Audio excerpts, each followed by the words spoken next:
नमस्कार बच्चों, संस्कृत विषय में आप सभी का स्वागत है। आज हम महाकवि कालिदास की गीति काव्य मेघदूतम का श्लोक नंबर 6 पढ़ेंगे। ये श्लोक नंबर 6 पूर्व मेघ का है। मेघदूत के दो पार्ट हैं, एक पूर्व मेघदूत और एक उत्तर मेघदूत। मेघदूत बुक जो है वो 2 पार्ट्स में डिवाइडेड है। तो उसका पार्ट 1 है पूर्व मेघदूत, उसका श्लोक नंबर 6। श्लोक 5 तक हम अपलोड कर चुके हैं, तो आज हम करते हैं श्लोक नंबर 6।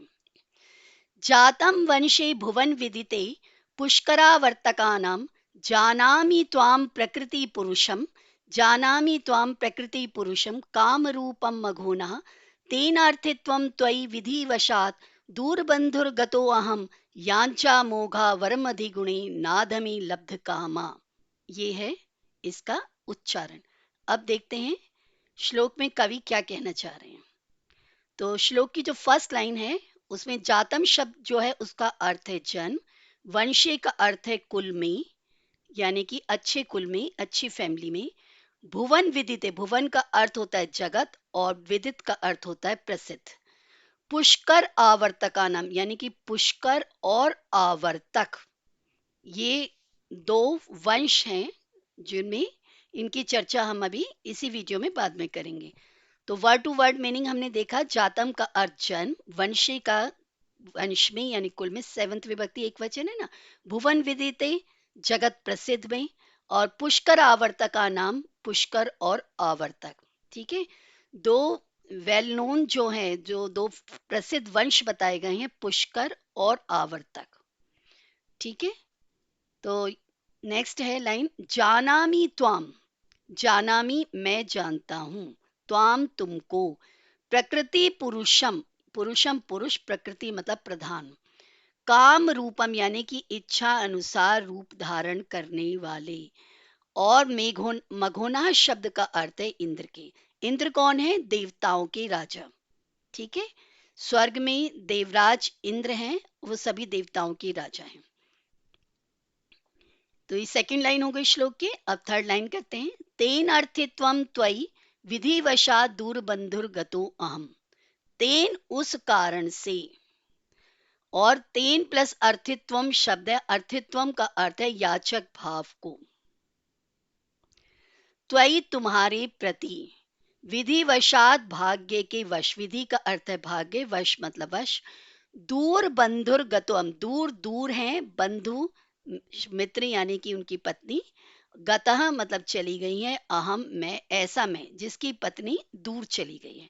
तो दूर बंधुर गतो अहम का मतलब है दूर है जिसकी बंधु, और यहाँ पर मित्र कौन है? उसकी अपनी पत्नी।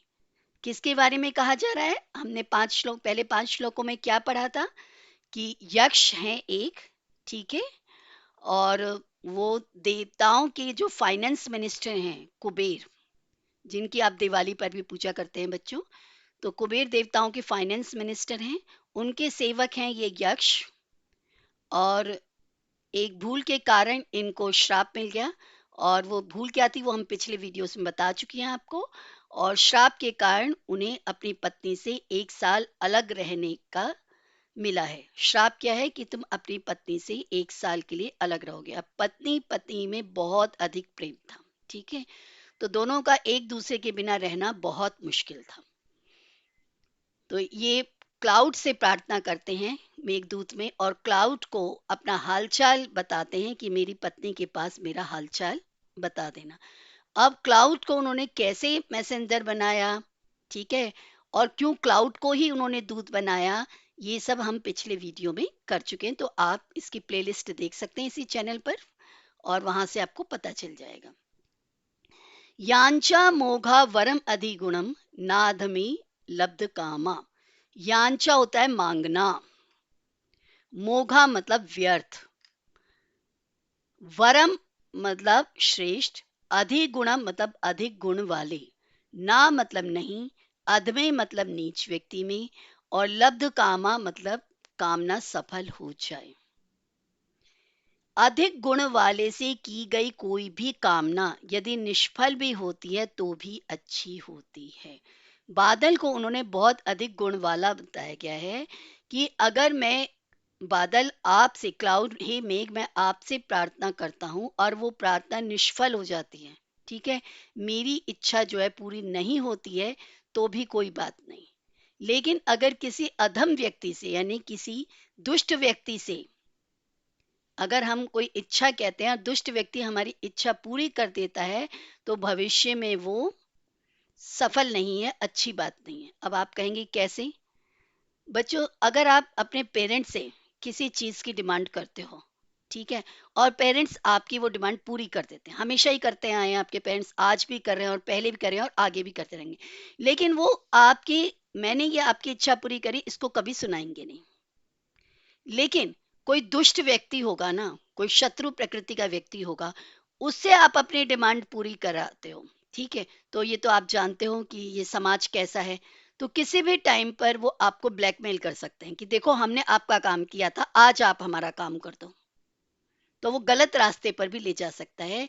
इसलिए राइटर कवि कालिदास ने कहा है कि जब भी कोई मांगना है आपको, तो किसी श्रेष्ठ से ही मांगो, किसी गुणवान विद्वान से ही याचना करना, किसी दुष्ट व्यक्ति से नहीं। तो आपका जो सर्कल है बच्चों, अच्छा होना चाहिए। आपको पता होना चाहिए किससे आपको अपनी बात शेयर करनी है और किससे आपको बात शेयर नहीं करनी है। तो ये समझ में आया आपको? यांचा मतलब मांगना, यानी कि कामना करना, और मोघा मतलब व्यर्थ, मतलब सफल ना होना, निष्फल होना। यांचा डिमांड, और वरम मतलब श्रेष्ठ, और अधिगुणम मतलब अधिक गुण वाले यानी कि महान व्यक्ति। नाध में ना मतलब नहीं, और अध में मतलब दुष्ट में, नीच में। लब्ध कामा, लब्ध मतलब पूर्ण हो गई, कामा मतलब इच्छा। ठीक है, ये वरम अधिगुणम जो शब्द है, इसमें वरम शब्द है जिसका अर्थ है श्रेष्ठ, और उसमें फिर अधिगुणम शब्द लग गया है, तो म प्लस अ जो है वो पूरा हो गया है। ठीक है, और नाद में जो शब्द है उसमें ना शब्द है और इसमें संधि विच्छेद है, अध में शब्द लग गया है इसमें। तो ये वर्ड मीनिंग आपको लेसन के इसके श्लोक के समझ में आए। अब हम देखते हैं श्लोक में हमने सीखा क्या। हे मेघ, तुम भुवनों में प्रसिद्ध, भुवन होता है संसार, ठीक है, तो भुवन में प्रसिद्ध पुष्कर और आवर्तक वंशों में उत्पन्न हुए हो, अपनी इच्छा अनुसार रूप भी धारण कर सकते हो, इंद्र के प्रधान पुरुष भी हो, मेन जो है यह भी मैं जानता हूं, इसलिए भाग्यवश दूर प्रेयसी वाला, प्रेयसी यानी प्रियतमा यानी कि उनकी अपनी पत्नी, मैं यक्ष तुम्हारा याचक हुआ हूं, मैं तुमसे मांगने वाला हुआ हूं। तो ये बता रहे हैं कि मैं आप ही से क्यों मांग रहा हूं, क्योंकि आप बहुत अच्छे हो। ठीक है, उनकी प्रशंसा कर रहे हैं, और मेघ की प्रशंसा कर रहे हैं, तो मेघ को बता रहे हैं कि आप तो पुष्कर और आवर्तक वंश में आपका जन्म हुआ है, क्योंकि अधिक गुण वाले से की गई कोई भी कामना यदि निष्फल होती है तो भी अच्छी है, लेकिन किसी नीच से की गई कोई भी कामना सफल भी हो तो अच्छी नहीं होती है, क्योंकि वो बाद में डाउन करेंगे। ठीक है, बार बार सारी जिंदगी आपकी इंसल्ट करते हैं, अरे मैं नहीं होता तो तेरा काम नहीं होता, मैं नहीं होता तो तेरा काम नहीं होता, किसी भी टाइप से आपको ब्लैकमेल कर सकते हैं। लेकिन एक अच्छा सज्जन व्यक्ति होगा ना, आप उससे हेल्प लोगे ना, तो वो कभी नहीं गाएगा उस हेल्प को। आप कहोगे कि आपने मेरी हेल्प करी, तो उसने कहा नो, आप थैंक यू बोलोगे, वो कहेगा मेंशन नोट प्लीज। ठीक है, तो ध्यान रखिएगा किससे कामना करनी चाहिए, किससे कामना नहीं करनी चाहिए। जब हम कुछ लिटरेचर पढ़ते हैं ना, तो उससे हमें एक लेसन भी लेना चाहिए। तो यहाँ पर कालिदास ने मेघ के पुष्कर और आवर्तक वंश बताए, जिनका डिटेल हम इसी वीडियो में आगे पढ़ते हैं। यक्ष अपने सम्मुख स्थित उस मेघ की प्रशंसा करते हुए उसके कुल का वर्णन करता है, जो कि सारे भुवनों में प्रसिद्ध है। ठीक है, त्रिभुवन होते हैं ना, तो ये धरती लोक, स्वर्ग लोक, पाताल लोक, सारे लोकों में प्रसिद्ध है। तीन मेन है, वैसे 14 भुवन होते हैं। कहता है कि मैं यह भी जानता हूं कि तुम मेघ इंद्र के खास आदमी हो, यानी खास मेघ हो, इंद्र के लिए स्पेशल हो, इसलिए मैं यक्ष, जो दुर्भाग्यवश अपनी पत्नी से दूर हो चला हूं, तुम्हारी शरण में आया हूं। यक्ष के सम्मुख उपस्थित मेघ गुणवान है, और याचना यानी डिमांड हमेशा गुणवान से ही करनी चाहिए, चाहे वह सफल ना भी हो तो भी कोई फर्क नहीं पड़ता, लेकिन किसी अधम प्रकृति यानी नीच स्वभाव वाले से, नीच कोटि वाले से की गई याचना यानी कि प्रार्थना यानी डिमांड कभी सफल भी हो जाए तो भविष्य में अच्छी नहीं कहलाती है। ये यक्ष कह रहे हैं मेघ से कि हे मेघ, तुम बहुत ही अच्छे हो, इसलिए मैं तुमसे ही कामना करता हूँ। अब जैसे कि मैंने आपको बताया था कि पुष्कर और आवर्तक, जैसे हम सबका वंश होता है ना कि भी वेल नोन फैमिली है, तो ऐसे बच्चों बादलों के भी वंश होते हैं। तो जो भारतीय ऋतु विज्ञान है ना, कि जो वैज्ञानिक हैं उन्होंने अपने ग्रंथों में मेघों के 4 प्रकार बतलाए हैं, जैसे पुष्कर मेघ, आवर्तक मेघ, द्रोण मेघ और संवर्तक मेघ। और जो कालिदास ने मेघ बताए हैं वो है पुष्कर और आवर्तक, यानी कि सबसे श्रेष्ठ पहले दो। सबसे बेस्ट है पुष्कर, नेक्स्ट आवर्तक, देन द्रोण, देन संवर्तक। अब इनको हम आगे समझते हैं। ऋतु वैज्ञानिकों ने पुष्कर सिरस तथा आवर्तक स्टेटस मेघों को भी उत्तम तथा कल्याणकारी माना है। तो पुष्कर और आवर्तक, ये जो दो बादल होते हैं ना, ये इस टाइप के बादल जो हैं बहुत ही कल्याणकारी, उत्तम मतलब बेस्ट होते हैं, क्योंकि ये मेघ यज्ञ धूम से उत्पन्न होते हैं। यज्ञ धूम मतलब हवन के धुएं से। वाटर साइकिल आप देखते हो ना, तो वाटर साइकिल से आपको पता है कि कैसे बादल बनते हैं, है ना? तो धुएं का भी एक प्रक्रिया है, लेकिन वो धुआं कैसा है, एक फैक्ट्री का पॉल्यूशन वाला धुआं है या हवन वाला धुआं, इस पर डिपेंड करता है। तो क्वालिटी किसकी अच्छी है? जो यज्ञ से हवन से उत्पन्न धुआं है। जैसे ऋषि मुनि हवन करते हैं, आप भी घर में कोई पूजा पाठ करते हैं, तो धुआं जो होता है वो बाद में क्लाउड फॉर्म में कैसे कन्वर्ट होता है ये आप जानते हैं, आपको ये पढ़ चुके हैं आप वाटर साइकिल, आप सब अच्छे से जानते हैं। अत्यंत शुभ और स्वभाव से परोपकारी होते हैं। कृषि विज्ञान की दृष्टि से भी मंद मंद वृष्टि से फसल की पैदावार अच्छी होती है। तो जो ये बादल होते हैं ना, ये खेत के लिए भी अच्छे होते हैं, ठीक है, फसल के लिए अच्छे होते हैं। इन मेघों की विशेषता होती है बच्चों कि ये मेघ लंबी दूरी तक और प्रभावशाली रहते हैं। अब उसको मैसेज भेजना है यक्ष ने, तो यक्ष को ऐसा बादल चाहिए जो गुणवान भी हो, मतलब कि जो वो मैसेज भेज रहा है अपनी प्यारी पत्नी के लिए, अपनी प्यारी प्रेमिका के लिए, वो उस तक पहुंच जाए। तो कोई गुणवान के थ्रू ही तो पहुंचाओगे, है ना, जो काम आसानी से कर सके। और लंबी दूरी भी तय करनी है, क्योंकि वो अलकापुरी से आया है, रामगिरी आश्रम में रहता है यक्ष, और उसे अलकापुरी भेजना है बादल को। तो ऐसा बादल सेलेक्ट करना है जो बादल गुड क्वालिटी का हो। तो बादल जो है, जैसे हमारी फैमिली होती है ना, हमारी कुलों के नाम होते हैं, ऐसे बादलों के भी फैमिली के नाम होते हैं। तो बादल जो पुष्कर और आवर्तक होते हैं वो बेस्ट बादल होते हैं, बेस्ट क्लाउड्स होते हैं। महाकवि कालिदास के ने यक्ष ने मेघदूत में हिमालय स्थित अलकापुरी नगर जैसे सुदूर यानी बहुत दूर प्रदेश में निवास करने वाली अपनी प्यारी प्रेमिका यक्षिणी को संदेश पहुंचाने के लिए जिन बेस्ट मेघों को दूत बनाकर भेजा, वे पुष्कर आवर्तक मेघ ही थे। एग्जाम में आए तो आप बता सकते हो, ठीक है। कालिदास का यह मेघ जहां भी जाता है, मार्ग पथ में कृषि फल की अपार संभावनाएं जुड़ी होती हैं, क्योंकि ये बादल इसका तो काम करेगा ही करेगा, साथ में क्या करेगा कि जो रास्ते में प्लांट्स वगैरह उनको भी जल देता हुआ चलेगा। संपूर्ण संसार में मेघ प्रेम प्राप्त करता है, और मेघ भी प्रेम में दीवाना होते हुए इस प्रकार उमड़ घुमड़ कर बरसता है कि हल से तत्काल खुरची हुई धरती गंधवती होती है, मतलब बहुत अच्छी स्मेल आती है।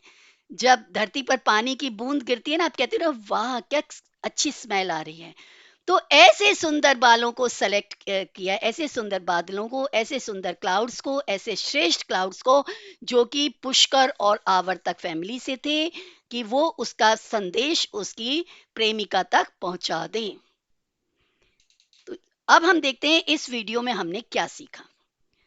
तो श्लोक था हमारा, जातम वंशे भुवन विदिते पुष्कर आवर्तका नाम, जानामि त्वाम प्रकृति पुरुषम काम रूपम मघोनः, तेनार्थे त्वं त्वयि विधि वशा दूर बंधुर गतो अहम, यांचा मोघा वरम अधिगुणयम नाधमे लब्ध कामा।